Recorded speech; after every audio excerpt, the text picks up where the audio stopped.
सफर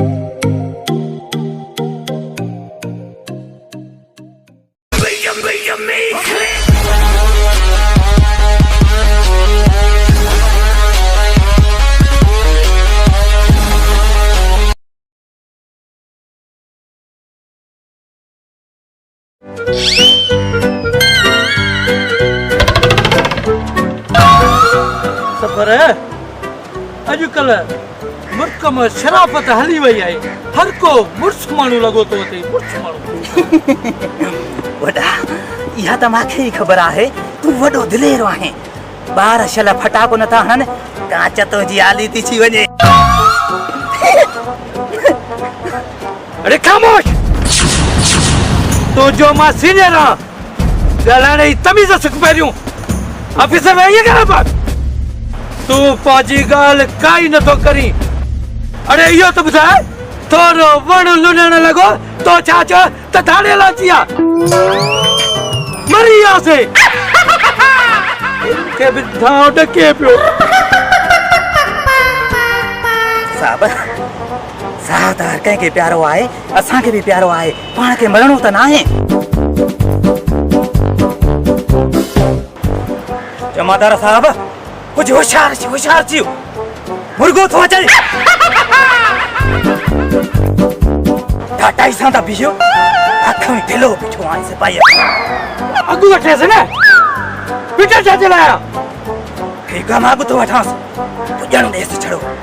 मां थो बुख सां मरां, मां छॾींदोमांसि।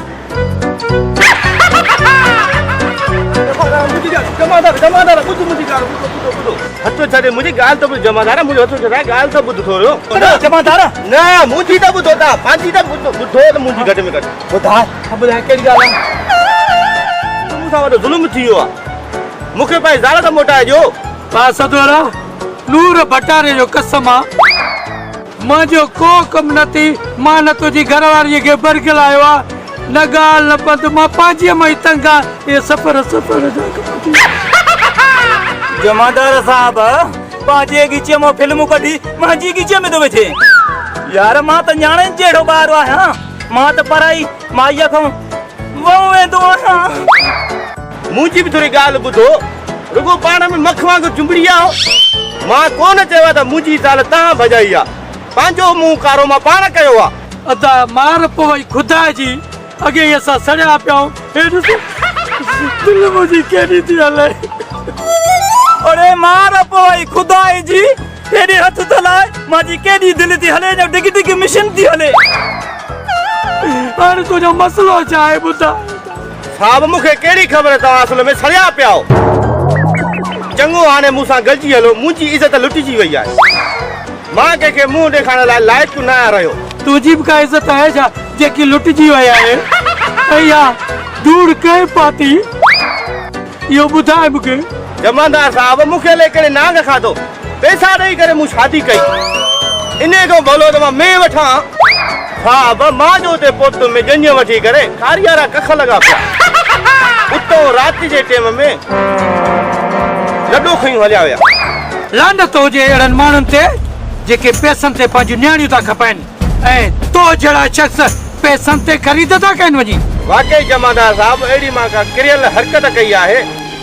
जमादार साहब मूं पंहिंजे माइटनि जी इज़त न रखी करे पैसा ॾेई करे शादी कयो, जेका अॼु मूंखे ज़िलत नसीब थी आहे। साहब वॾा माण्हू त ईअं था सम्झनि ॼण को ॿारहं रांदि कुड़ो आहे। जमादार साहब ज़ाल माण्हू पैसनि सां वठी घर में सजाए रखी था छॾनि। जमादार साहब मुंहिंजी दिलि त ईअं थी चवे इन माण्हूअ खे चौंक ते बीहाए लठनि जा वसकारा कढायांसि, वसकारा। त हाणे हली तूं पंहिंजी मंग सां शादी कर वञ, जे न त लाकम कंदोमांइ। ठीकु आहे साहब, मां वञी करे हाणे पंहिंजी मंग सां शादी थो कयां।